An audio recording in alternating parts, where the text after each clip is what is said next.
Que la gracia y la misericordia de Dios esté sobre nosotros, sobre este lugar. Y vamos a en esta tarde ya a poder exponer la palabra del Señor, y nosotros vamos a estar también dispuestos a poder recibir su palabra, que el Señor vaya obrando en cada una de nuestras vidas, de nuestros corazones. Y vamos a seguir con nuestra serie de predicaciones expositivas en el libro de Ruth. Hermanos, pueden ir a ese texto, abrir ese texto, hermanos.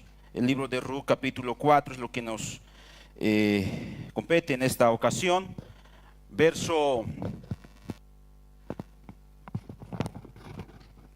Capítulo 4, verso 1 al 8. Bien, antes de entrar específicamente a los versículos, ya estamos en la parte final, es el último capítulo, hermanos. Ruth solo tiene 4 capítulos y ahora es el final. Este capítulo está dividido en 3 partes. Vamos ahora en esta ocasión la primera parte, hermanos. Pero quisiera un poco recordar todo lo que hemos aprendido hasta el momento. Y saben, hermanos, el libro de Ruth nos enseña de que la vida es como un camino montañoso. En cierto nivel, el mensaje del libro de Ruth es que en la vida de los piadosos, de aquellos que buscan el rostro de Dios, no es una línea recta, no es un camino sin obstáculos. De hecho, hay muchos obstáculos. La vida de los piadosos no es como una autopista donde tú puedes correr ligeramente sin encontrarte ningún obstáculo. No es como una carretera que va hacia Valle Alto. Muchos han ido al Valle Alto y la carretera, hermanos, es una pista que puedes correr. La vida de un cristiano, la vida de un piadoso no es así. En el camino se encuentran curvas peligrosas. Es como el camino a Santa Cruz, el camino antiguo. Ya tuve la oportunidad hace 2 semanas atrás viajar a Santa Cruz y al retornar, era la primera vez que he ido por esa carretera, y al retornar era, el camino era muy peligroso, curvas justamente por el sector de la Angostura, era zigzagueo, era un camino serpenteante, peligroso. De hecho, en esa ocasión, cuando estaba regresando de Santa Cruz, delante de nosotros, un camión se volcó, se entró ahí. Era muy peligroso el camino. La vida de un cristiano, hermanos, es así. La vida de un piadoso es así. Y la historia de Ruth nos enseña eso. Porque tanto como Noemí como Ruth se enfrentan a diversas pruebas, a diversos obstáculos en los que ellas tienen que pedir y esperar la misericordia y la bondad de Dios. Pero, hermanos, en esta carretera con obstáculos, con curvas peligrosas, hay letreros que están puestas ahí que dicen: lo mejor aún está por venir. Desde el capítulo 1 hasta el capítulo 4 están esos letreros. En el capítulo 1 viene la hambruna. La hambruna, no hay comida. Noemí, Elimelech salen de la ciudad, pero hay una tragedia, mueren el esposo, mueren los hijos. No hay comida. Pero al final del capítulo 1 hay un letrero que dice: lo mejor aún está por venir. ¿Cuál es ese letrero? Dice: ahora Dios se había acordado del pueblo de Judá. Hay comida, hay que regresar. Pero cuando regresan a su tierra natal, nuevamente se presentan otros obstáculos. Ahora, ¿qué va a hacer de Noemí? ¿Qué va a hacer de Ruth? Noemí dice a Ruth y a Orfa que vayan, que regresen a sus casas. Se presentan otros obstáculos, pero nuevamente se presenta un letrero diciendo: lo mejor aún está por venir. Hay un pariente muy cercano que puede redimir a Ruth. Pero nuevamente, hermanos, en ese proceso de tal vez buscar un matrimonio, una boda, se presentan otros obstáculos. Ustedes recuerdan, hermanos, en el capítulo 3, cuando ya Ruth y Boaz se conocen, hay un obstáculo. ¿Cuál es ese obstáculo? Hay otro hombre quien puede casarse, tiene que casarse con Ruth de manera legal, pero aparece otro letrero. Lo mejor aún está por venir. Probablemente este hombre no quiera redimirla, y si no quiera redimirla, entonces vos la va a redimir. Bueno, hermanos, en nuestro capítulo 4, básicamente eso es lo que va a tratar. En esta escena continúa la historia. Lo importante y lo interesante en este capítulo es que intervienen puros hombres, puros varones. Ya no está de manera activa la participación tanto de Ruth como de Noemí. En el capítulo 3, Ruth, Noemí eran los que estaban ahí involucrados en la historia de manera activa. Ahora en el capítulo 4 ya no. Es vos quien va a estar envolviéndose de manera activa en este capítulo. Esto nos lleva, hermanos, a poder afirmar que en este capítulo se van a tratar cuestiones legales, cuestiones de derecho, como la compra y venta de tierras, y asimismo también como el compromiso formal de matrimonio entre Ruth y el pariente redentor. No sabemos hasta el momento quién es el que va a redimir. O va a redimir vos, o va a redimir el otro pariente más cercano. De ahí entonces, hermanos, el título, la boda en marcha. Ahora comienza la boda. ¿Qué tal con esta boda? Para que esta boda comience, se ponga en marcha en su dimensión legal, entonces es necesario un abogado quien pueda interceder por la redención de estas mujeres y asimismo también de las tierras de estas mujeres. Y el abogado en esta historia es nada más y nada menos que vos. Él va a estar ahí de manera activa, involucrándose como el mediador para poder redimir a Ruth y las tierras de Noemí. Tenemos 4 divisiones en este capítulo 4 del verso al 8. Del verso 1 y verso 2 vamos a ver la convocatoria que hace vos. En el verso 3 al 4 vamos a ver la primera réplica de vos. Y versos 5 y 6 la segunda réplica. Y finalmente el verso 7 y 8 tenemos el trato final, la firma final. ¿Cómo han quedado en este trato? Vayamos rápidamente a los primeros versículos, hermanos. Dice: Booz subió a la puerta y se sentó allí. Y aquí pasaba aquel pariente de quien Booz había hablado en el capítulo 3. Y le dijo: fulano, ven acá y siéntate. Y él vino y se sentó. Entonces él tomó a 10 varones de los ancianos de la ciudad y dijo: sentaos aquí. Y ellos se sentaron. En estos primeros versículos del capítulo 4 encontramos la convocatoria que Booz hace al pariente cercano y a los ancianos que estaban en esa ciudad para realizar un contrato legal de redención. Como vemos, hermanos, Booz es un hombre muy diligente para poder convocar. Esta escena sucede en el mismo día cuando Ruth se había ido a su casa. ¿Recuerdan ustedes, hermanos, la historia? Una noche antes, Ruth había ido a la era, al campo donde Booz estaba durmiendo. Luego Booz le dice a Ruth: Ruth, no te vayas, quédate aquí y tú te vas a ir en la madrugada. En la madrugada se va Ruth a la casa de su suegra, Noemí. En ese mismo día, diligentemente, Booz pone en marcha estas cuestiones legales. Fíjense cómo terminó el capítulo 3, verso 18. Entonces Noemí dijo: espérate, hija mía, hasta que sepas cómo se resuelve el asunto, porque aquel hombre no descansará hasta que concluya el asunto. ¿Cuándo? Hoy mismo. Booz no deja este asunto para mañana, para pasado, para el próximo año. No, el asunto debe ser resuelto hoy mismo, ahora. Y es precisamente, hermanos, ese día que Booz convocó a este pariente cercano y a los ancianos de la ciudad. Ahora, hay algunas cosas que podemos resaltar de estos 2 versículos.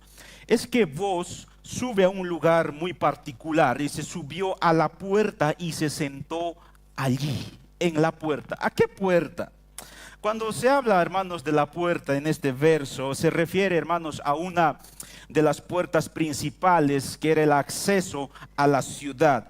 En estas puertas, hermanos, se solían sentar los ancianos de la ciudad y también se realizaban toda clase de juicios o tratos.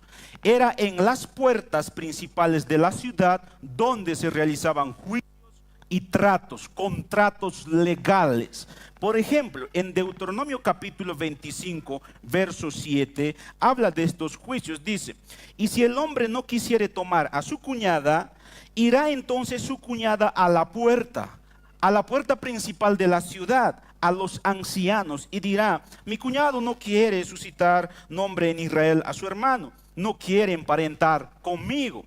Entonces, el lugar ideal para hacer los contratos legales, según la costumbre de los hebreos en el Antiguo Testamento, eran las puertas. En las puertas era allí donde se hacían los contratos, los compromisos legales. Si tú querías comprar una tierra de alguien y querías firmar el documento, entonces tú tenías que dirigirte a la puerta, porque allí estaban, vamos a decir, los gilacatas de ese tiempo, los ancianos sabios que puedan dirigir estos contratos, estos compromisos. De la misma manera, por ejemplo, hay un texto en 2 de Samuel capítulo 15, verso 2, donde se menciona de la siguiente manera, hablando de Absalón, y se levantaba Absalón de mañana y se ponía al lado del camino junto a la puerta, y a cualquiera que tenía pleito y venía a él, al rey, a juicio, Absalón le llamaba y le decía, ¿de qué ciudad eres? Y él respondía, tu siervo es de una de las tribus de Israel. Absalón también era uno de esos hombres que se sentaba en la puerta de la ciudad a resolver algunos pleitos legales en ese tiempo. Así que, hermanos, la convocatoria es muy sencilla. Vos diligentemente llama al involucrado del caso, quien es el pariente, el fulanito de tal, que es un pariente más cercano de Ru para que pueda redimir, y llama a 10 ancianos para poder resolver la situación. Ahora, llama la atención, hermanos, que sean 10 hombres. ¿Por qué serán 10 hombres? 10 ancianos. ¿Por qué solo uno, dos ancianos suficiente para que vengan y resuelvan el pleito? Según el historiador Flavio Josefo, era necesario esta cantidad de personas, cantidad de ancianos, justamente para poder tener la seguridad y la seriedad del compromiso, de cualquier compromiso que se realice. De hecho, hermanos, en la tradición judía, para poder hacer un coro de judíos en una sinagoga, era necesario 10 ancianos. De hecho, eran necesarios 10 ancianos para bendecir a un matrimonio. Ahora, no hay un significado explícito del número 10, pero sí, hermanos, implica de que esa buena cantidad de implica, hermanos, de que es algo serio lo que se está tratando, algo sagrado, algo importante para Dios lo que se está tratando. Y el contexto donde se está realizando este contrato, hermanos, no es a medianoche como habíamos visto la historia anterior en el capítulo 3. Ahora es a la luz del día, donde está presente el involucrado, el fulano, el pariente más cercano y los 10 ancianos. Hermanos, el compromiso de un matrimonio, el compromiso de un noviazgo, el comienzo de un matrimonio era tan importante y tan serio para el Señor que se requiere esta cantidad de personas. De hecho, el proverbio mismo va a decir de que donde no hay dirección sabia caerá el pueblo, mas en la multitud de consejeros hay seguridad. En la multitud de consejeros hay seguridad. En ese sentido, entonces, hermanos, lo que vos haces en esta escena, en su convocatoria, es poner testigos para tratar el asunto, porque el asunto que se está tratando no es algo superficial, no es algo irrelevante, es algo importante, algo serio para el Señor. Hermanos, yo quiero hacer énfasis en esto. El matrimonio para Dios es algo serio, es algo sagrado. Para Dios, hermanos, no hay matrimonios privados. Para Dios no hay noviazgos privados. Para Dios, hermanos, no hay enamoramientos privados. No hay nada privado para Dios en cuestiones de matrimonio. Eso se hace delante de Dios, delante de los testigos. Ahora no me estoy refiriendo, hermanos, al matrimonio civil, sino delante de los padres, delante de la iglesia, delante de los pastores, porque es algo serio, porque es algo sagrado. De lo contrario, hermanos, sería un simple juego, que cualquiera puede hacer estas cosas. Lamentablemente, hermanos, en esta época moderna, el matrimonio es algo superficial. El hecho de tener una relación de hombre y mujer, hermanos, es algo irrelevante para ahora, en la actualidad. Un niño de 15, 12 años ya puede tener su novia, ya puede tener su novio, ya puede salir sin que sepa el padre, sin que sepa la madre, sin que sepa nadie, algo privado. De hecho, me llama la atención que en las redes sociales salen estas frases: entre nosotros seamos novios, seamos todo, pero para el resto no seamos nada. ¿Alguna vez han escuchado eso? Entre nosotros seamos todo, pero para el resto no seamos nada. Así cada cual por su camino, pero entre nosotros seamos todo. Hermanos, estos pensamientos van en contra de la voluntad de Dios, y es justamente lo que está enseñando estos dos versículos al momento de que vos convoca a estos grupos, a estas personas, tanto al pariente como también a los 10 ancianos, para hacer énfasis en la seriedad del caso, para hacer énfasis en la importancia del caso, y estos hombres sean testigos de lo que se va a firmar más adelante, el contrato. Hermanos, después de que vos entonces convoca a estos hermanos, a estas personas, viene su primera réplica. Fíjense la primera réplica, verso 3 al 4. Luego dijo al pariente: Noemí, que ha vuelto del campo de Moab, vende una parte de las tierras que tuvo nuestro hermano Elimelech, y yo decidí hacértelo saber y decirte que la compres en presencia de los que están aquí sentados. Es algo serio. Aquí hay testigos, aquí hay personas que están viendo el compromiso, están escuchando lo que estamos diciendo. Y de los ancianos de mi pueblo: si tú quieres redimir, redime. Y si no quieres redimir, decláramelo para que yo lo sepa, porque no hay otro que redima sino tú, y yo después de ti. Y él respondió: yo redimiré. Vos le pide, hermanos, al pariente más cercano que redima la tierra de Noemí, de Elimelech. La responsabilidad del pariente más cercano del difunto era poder redimir estas tierras. Cuando el pueblo de Israel, hermanos, llegó a la tierra prometida en los tiempos de Josué, las tierras se dividieron entre las tribus y después entre los grupos familiares. La intención de Dios al momento de dividir las tierras por tribus y por familias en aquellos tiempos era, hermanos, de que la tierra nunca podía ser vendida permanentemente, jamás. Supongamos, si tú vendías tus tierras a una persona, esa persona no podía tener tus terrenos para siempre. Después de 50 años tenía que devolverte esa tierra, tenía que regresar a tu familia, a tu tribu, esas tierras. Vayamos al Levítico, vamos a entender un poco mejor estas cuestiones de propiedades. Levítico capítulo 25, verso 8 al 17. Levítico 25, verso 8 al 17.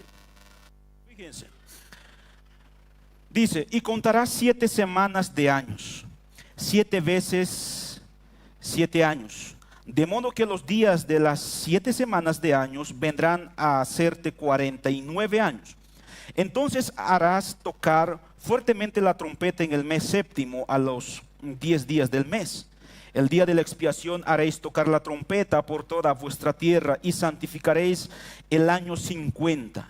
Y pregonaréis libertad en la tierra a todos sus moradores. Ese año será de jubileo.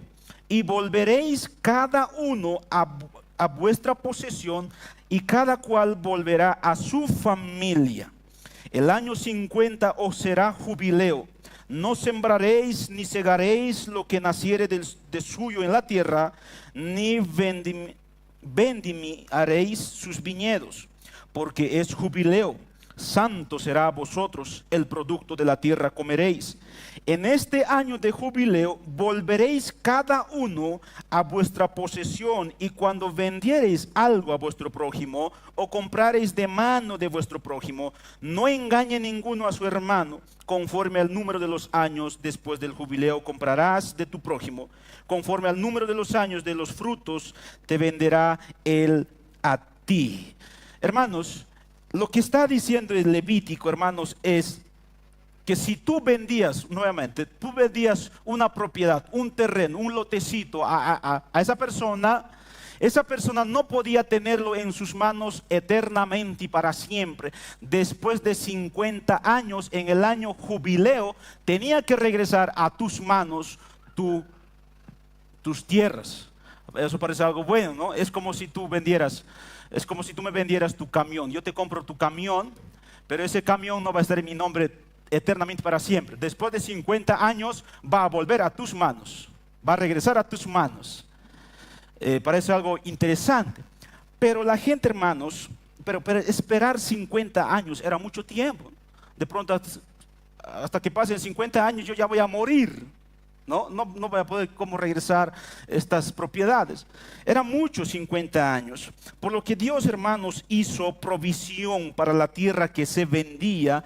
Entonces podía redimirse, podía comprarse esas tierras. Se podía comprar para que regrese a la familia, al pariente redentor. Ahora, para esto necesitamos entender el contexto, las genealogías, tanto de Elimelech como de Noemí.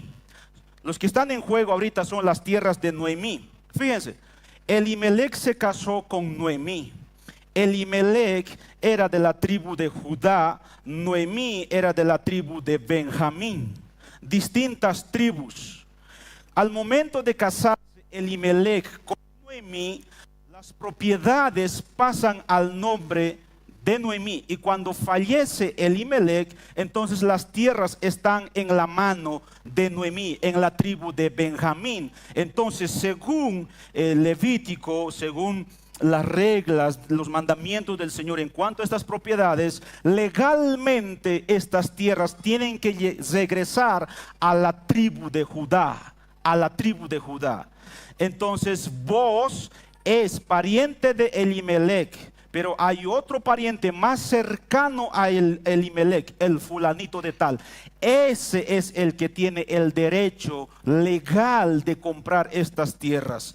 Él tiene la prioridad de comprar estas tierras. Tiene que redimirlas. Y dice vos, si tú no las puedes comprar estas tierras, yo lo voy a comprar. Yo voy a comprar estas tierras. Ahorita en estos dos versículos, en el verso 3 y 4, lo que está en juego por el momento son las tierras de Noemí. Entonces, la respuesta frente a esta propuesta es, de este fulanito, yo redimiré. Yo redimiré. En otras palabras, los compraré. Los voy a comprar. Son hartas tierras. No sabemos, hermanos, cuántas hectáreas de terreno tenía. No dice explícitamente. Pero dice entonces este fulanito, yo los voy a comprar. Voy a comprar.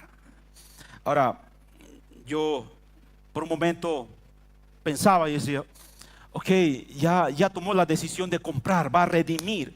Y un judío, hermanos, un hebreo sabía que cuando tenía que redimir estas tierras, automáticamente tenía que redimir también a la esposa del difunto, o sea, Ruth en esta ocasión.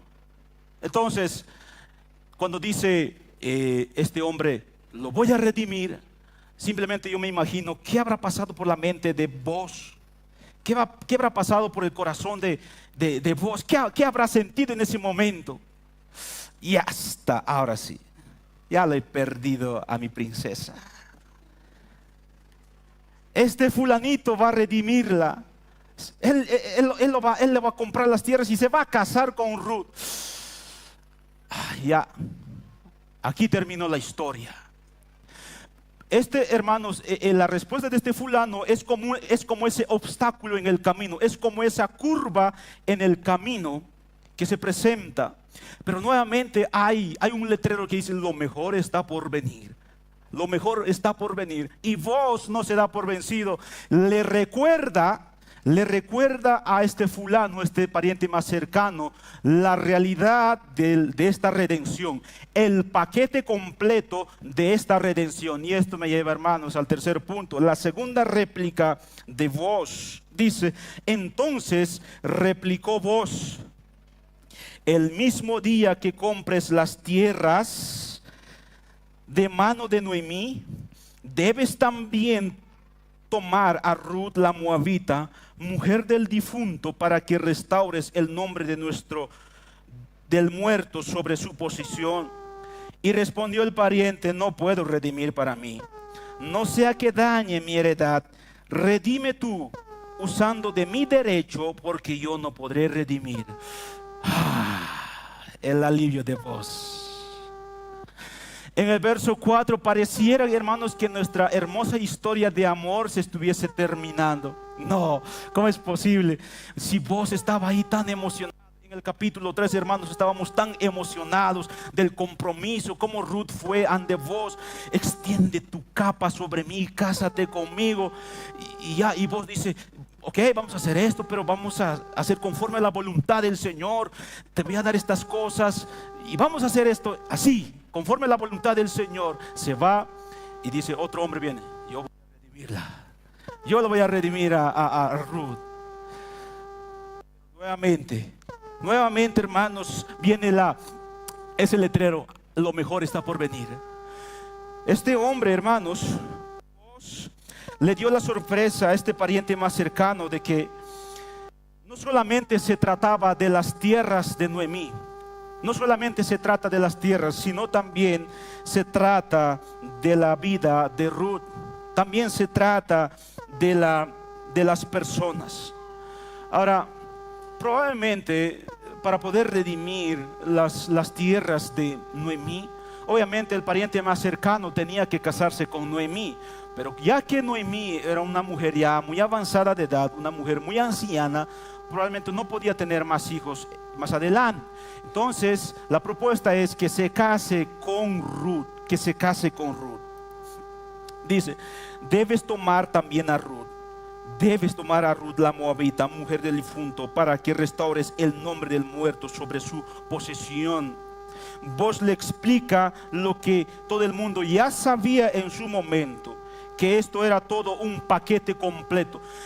Vas a tener las tierras, las propiedades, pero al mismo tiempo también tienes que tener a la mujer, a Ruth. Tienes que redimirla. Ella se niega, el pariente más cercano se niega, hermanos, a poder comprarla, a poder redimirla.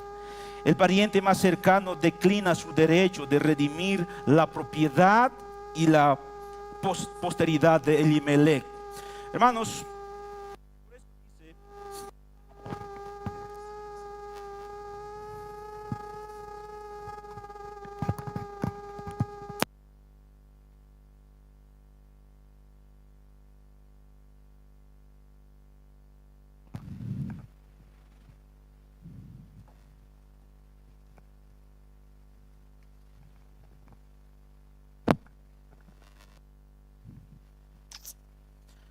Disculpen hermanos la interrupción, son problemas técnicos, pero sigamos hermanos con la idea. Vos le explica sobre el paquete completo de la redención. El pariente cercano, el pariente más cercano tenía que comprar las tierras, pero al mismo tiempo también tenía que casarse con Ruth. Entonces, este pariente cercano se niega a este derecho. Dice, yo no puedo casarme con ella, no sea que yo dañe mi heredad, no sea que yo dañe mi heredad. Probablemente este hombre tenía hijos, ya que había recibido herencias de tierras. El problema de tener que dividir esas tierras entre los hijos que tendría con Ruth era algo por lo que él no quería pasar. Tiene una esposa. Entonces, por esas razones, este pariente más cercano dice, no, yo no puedo. Si bien tengo ese derecho de poder comprar y redimir, no lo puedo hacer. Por amor a mi familia, por amor a no dañar mi heredad, lo que es mi familia, pero hazlo tú. Hazlo tú. Usa de mi derecho tú. Tengo el derecho y ahora delante de los ancianos que están presentes aquí, yo te otorgo esa prioridad. Yo te doy ese derecho a ti y tú redime. Pasó así vos. Ahora sí, mucho mejor. Yo estaba ahí con Ruth, hemos conversado, ya estaba a punto de perderla, pero nuevamente se niega y dice, redímela tú, redímela. Hermanos, todo esto pareciera que es algo incoherente.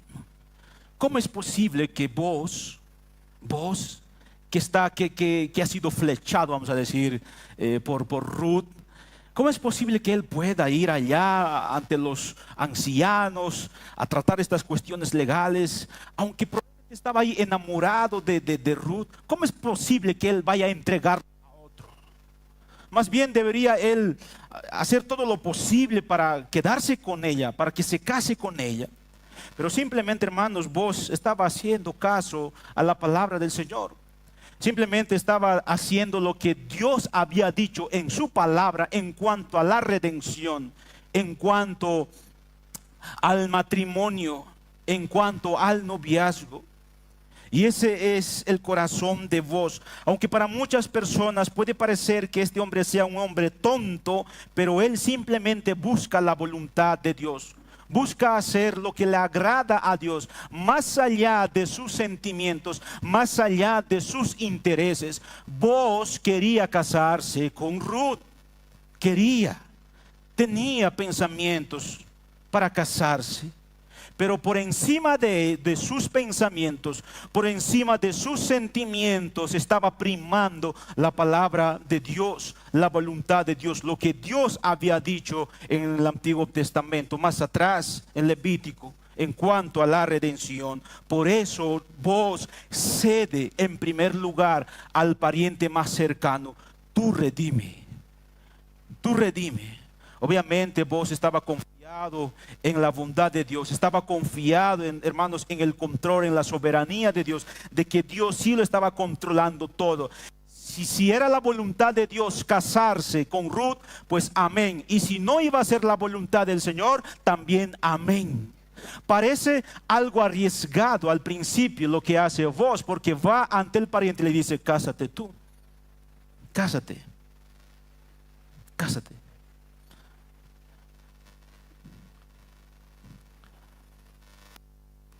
Para la mente de la juventud esto es un poco complicado, es muy difícil poder ingerirlo, es muy complicado.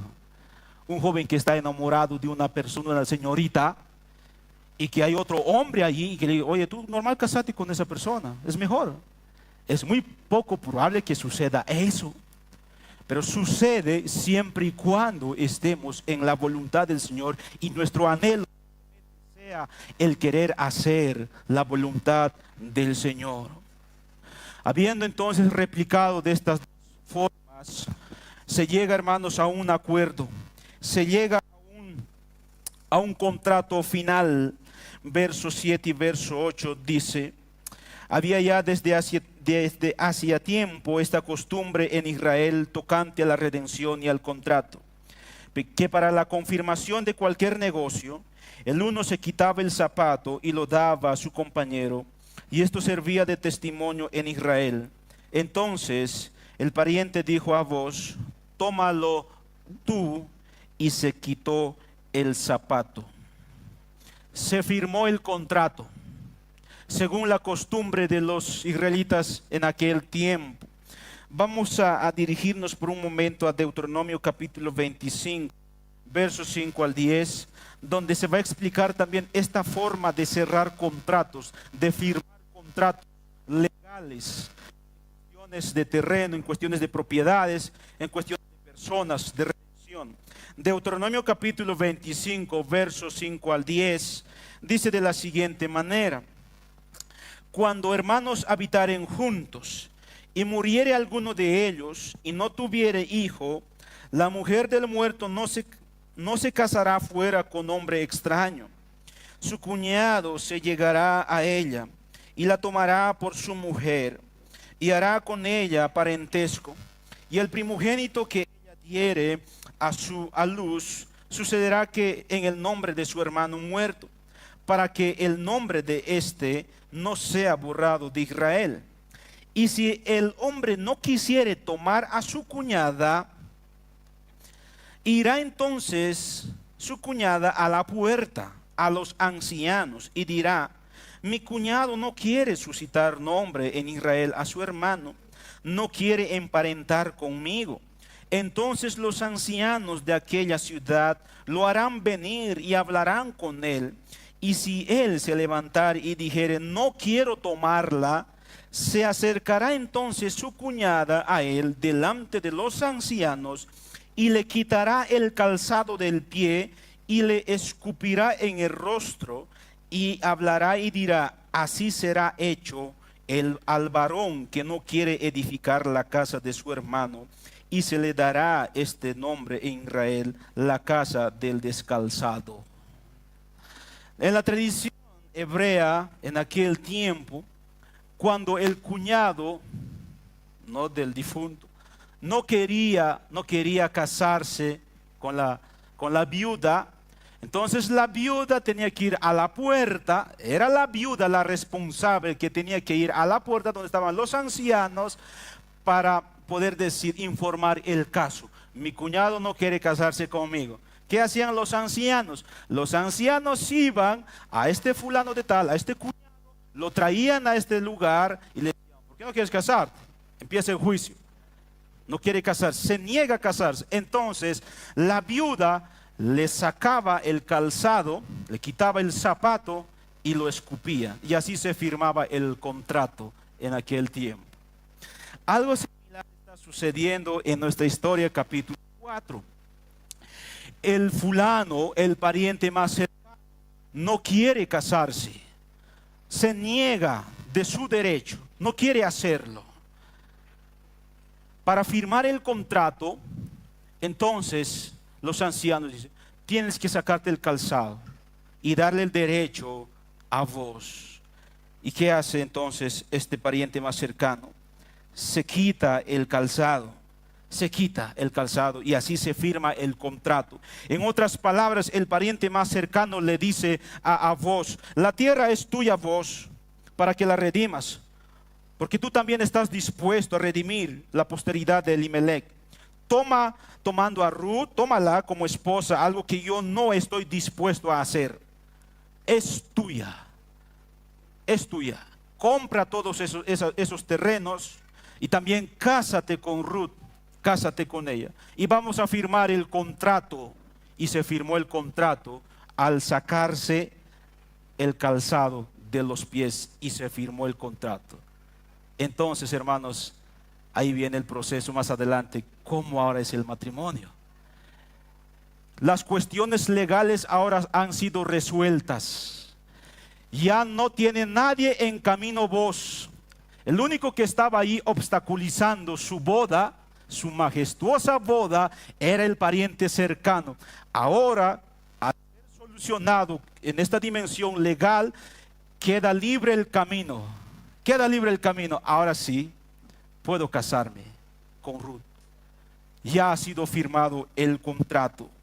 De esta manera entonces se firma el contrato de la boda delante de los ancianos. Hermanos, estos pasajes, capítulo 4, verso 1 al 8, nos muestra un interesante ejemplo de cómo se llevaban a cabo las transacciones financieras, legales, en la antigüedad, en este caso en Israel. Pues en este relato, Booz, el pariente más cercano, quien tal vez no tenía que ver nada en esta redención, pero por amor a la redención, por amor a la palabra, por amor a los mandamientos de Dios, él es diligente al poder resolver este problema. Obviamente, detrás de todo esto, implícitamente también está el hecho de poder casarse con Ruth, perdón. No solamente porque lo ama, porque lo quiere, por cuestiones sentimentales, sino también al ver la necesidad de estas mujeres.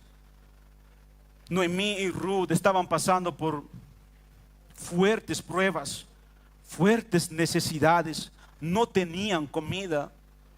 En aquel tiempo, hermanos, era el hombre el que tenía que traer el pan de cada día. Las mujeres no podían hacer estas cosas. Al ver toda esta situación, todas estas necesidades, Booz se presenta como aquel hombre diligente para poder adelantar, para poder apresurar estas cuestiones de redención. Este pasaje, hermanos, nos enseña varias lecciones importantes sobre la redención. La redención. En primer lugar, hermanos, nos muestra que la redención implica un sacrificio personal. La redención implica un sacrificio personal. Booz estaba dispuesto a arriesgar su propio bienestar para salvar a Ruth y a su familia. Booz estaba dispuesto a arriesgar aún su futuro matrimonio, su futura boda. Estaba dispuesto a arriesgarlo todo por amor a la redención. La redención, hermanos, es un sacrificio personal. Como les decía hace un momento, imagínense, vos sabía muy bien, hermanos, de que el otro pariente tenía todo el derecho de casarse. Tenía todo el derecho. Aún sabiendo todo eso, vos decide hablar del asunto, decide solucionar el asunto.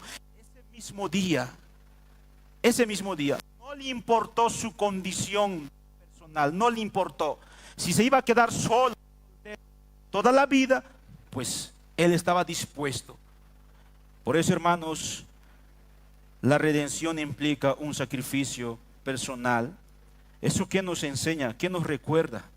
Nos recuerda, hermanos, del sacrificio supremo de Jesucristo en la cruz, donde Él pagó el precio por cada uno de nosotros, por nuestros pecados, para redimirnos, para restaurarnos y estar en relación con Dios. Nuestra relación había sido quebrantada por el pecado con Dios, pero Jesús, hermanos, Jesús tomó la decisión de redimirlos. Jesús tomó la decisión de tomar nuestro lugar para comprarnos. Pero no solo eso, hermanos. En segundo lugar, la historia de Ruth también destaca la importancia de la fidelidad y el amor. A través de la decisión de Booz de redimir a Ruth, vemos un ejemplo claro de amor sacrificial, del compromiso inquebrantable. Booz actuó con ese carácter, con ese pensamiento. Un compromiso, un amor sacrificial, un compromiso inquebrantable, sin importar su condición, sin importar su propia vida. Pero lo más interesante y lo importante y lo esencial de este pasaje, hermanos, es que este pasaje, del verso 1 al verso 8, simboliza de una manera magistral nuestra redención por Cristo en dimensiones legales. ¿Cómo? Así como cuenta la historia, Boaz es un hombre que va a hablar en el caso, un intermediario entre Ruth y el pariente más cercano, y ahí están los ancianos. Hay un caso que debe ser resolvido, hay un caso. Tenemos que hablar de temas de la redención. Boaz actúa como un abogado, como aquel que va a interceder por Ruth. Luego se firma un documento legal al final, quitándose los calzados. El Señor ha hecho algo similar por nosotros, pero no es que Él se ha quitado sus calzados. Él ha firmado un contrato de nuestra relación con Él, nuestro compromiso con Él. Él siendo nuestro esposo y nosotros la iglesia siendo su esposa, se ha firmado un contrato. ¿Y cuándo ha firmado ese contrato? Cuando Él ha venido a este mundo, muriendo en la cruz y derramando su sangre. Su sangre fue ese elemento, esa firma legal para comprometernos con Él. De manera que ahora estamos comprometidos legalmente con Él. No hay nada que pueda quebrantar este acuerdo, este contrato que tenemos con Él.